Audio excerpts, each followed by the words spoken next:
السلام علیکم دوستوں، میں ہوں شہزادہ دل اور آپ تمام دیکھنے اور سننے والوں کو ہماری اس یوٹیوب چینل میں خوش آمدید۔ ناظرین گرامی، حال ہی میں امریکی ادارے FDA نے دنیا کی سب سے مہنگی دوائی کو رجسٹر ہونے کی اجازت دی ہے، جو کہ ایک ایسی نایاب بیماری کے علاج کے لیے بنائی گئی ہے جس کا ابھی تک کوئی علاج دریافت نہیں ہو سکا۔ یہ وہ بیماری ہے جس میں انسانی جسم میں کلٹ یعنی خون جمنے کی صلاحیت بہت کم ہو جاتی ہے، اور معمولی چوٹ لگنے پر یا شدید بیماری کی حالت میں جسم کے اندر خون بہنا شروع ہو جاتا ہے۔ یہ دوائی جس کا نام ہیموجینکس ہے اور اس کے ایک انجیکشن کی قیمت $35 لاکھ ہے، اور یہ جسم میں کلٹ بنانے میں مدد دیتی ہے، اور اس کو جینی تھراپی بھی کہا جاتا ہے۔ اگرچہ یہ قیمت بہت زیادہ نظر آتی ہے، مگر طبی ماہرین کے مطابق بیماری کی شدت کو دیکھتے ہوئے یہ بالکل مناسب قیمت ہے۔ یہ میڈیسن جس بیماری کے لیے استعمال ہوتی ہے اس کو ہیموفیلیا کہتے ہیں۔ تو آئے دیکھتے ہیں کہ یہ بیماری ہوتی کیا ہے۔ پیارے دوستو، ہیموفیلیا ایک نہایت پیچیدہ موریثی یعنی جینیٹک بیماری ہے جو کہ والدین سے بچوں میں منتقل ہوتی ہے۔ عام طور پر یہ بیماری کزن میرج کی وجہ سے بھی ہوتی ہے۔ اس کو خون بہنے کی بیماری بھی کہتے ہیں۔ ہماری جسم میں خون کو روکنے کے عمل کو کوگولیشن ککسٹ کہتے ہیں، جس میں 12 قسم کی پروٹین یا فیکٹر کام کرتے ہیں جو کسی زخم یا چوٹ لگنے کی صورت میں زخم کی جگہ آ کر ایک جیلی بنا لیتے ہیں، جس سے جسم سے خون کے بہنے کو روکا جاتا ہے، یعنی وہ کلٹ بنا لیتے ہیں۔ اگر کس وجہ سے ان میں کسی بھی فیکٹر کی تعداد کم ہو جائے تو کلٹ بننے کا عمل رک جاتا ہے۔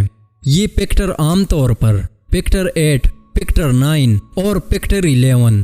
اگر کسی وجہ سے ان فیکٹر کی جین میں کسی قسم کی خرابی پیدا ہو جائے تو یہ فیکٹر کام کرنا چھوڑ دیتے ہیں۔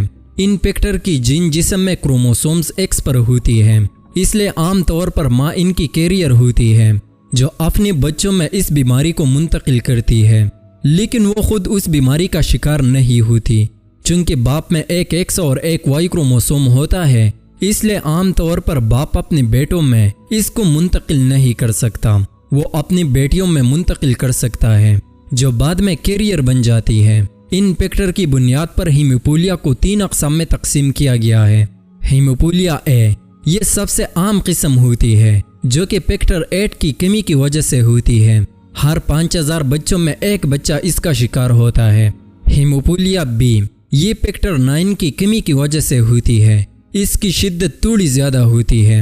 ہیموفیلیا C یہ فیکٹر 11 کی کمی کی وجہ سے ہوتی ہے، اس کو ریئر فیکٹر ڈیفیشنسی قسم بھی کہتے ہیں۔ ایک صحت مند انسان میں کلٹنگ فیکٹر کی نارمل تعداد 50 سے 200 تک ہوتی ہے۔ اگر یہ تعداد 5% تک کم ہو تو اس کو ملڈ ہیموفیلیا کہتے ہیں۔ اگر یہ تعداد 1 سے 5% تک کم ہو تو اس کو ماڈوریٹ ہیموفیلیا، اور اگر یہ تعداد 1 سے کم ہو تو اس کو سیور ہیموفیلیا کہتے ہیں۔ پیارے دوستو، عام طور پر بچوں میں پیدائشی کی بات ناف کاٹنے یا ختنہ کرنے دوران مسلسل خون کا بہنا ایک بڑی علامت ہوتی ہے۔ اس کے علاوہ پیشاب، پاخانہ میں خون کا آنا، جوڑوں کا سوج جانا، جسم کے اندر خون کا بہنا، ناک مسوڑوں سے خون کا بہنا۔ اب بات کرتے ہیں کہ اس کا علاج کیا ہے۔ پیارے دوستو، اس بیماری میں مریض کو ساری عمر دوائی کی ضرورت رہتی ہے۔ ابھی تک مریضوں کو فیکٹر 8 یا فیکٹر 9 کی انجیکشن ہر دوسرے دن لگانے پڑتے ہیں، دن میں 3 دفعہ، اور یہ انجیکشن بھی مہنگی ہوتی ہے، پاکستانی روپی میں تقریباً 2 کروڑ روپے۔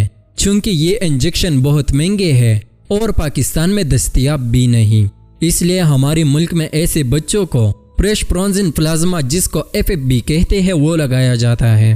یہ بھی کارآمد علاج ہے مگر اتنا ایفیکٹیو نہیں۔ پاکستان میں ایسے مریضوں کی تعداد تقریباً 20,000 کے قریب ہے۔ یہ نئی دوائی ہیموجینکس جو کہ $35 لاکھ کی ہے، زندگی میں صرف ایک بار لگانی پڑتی ہے۔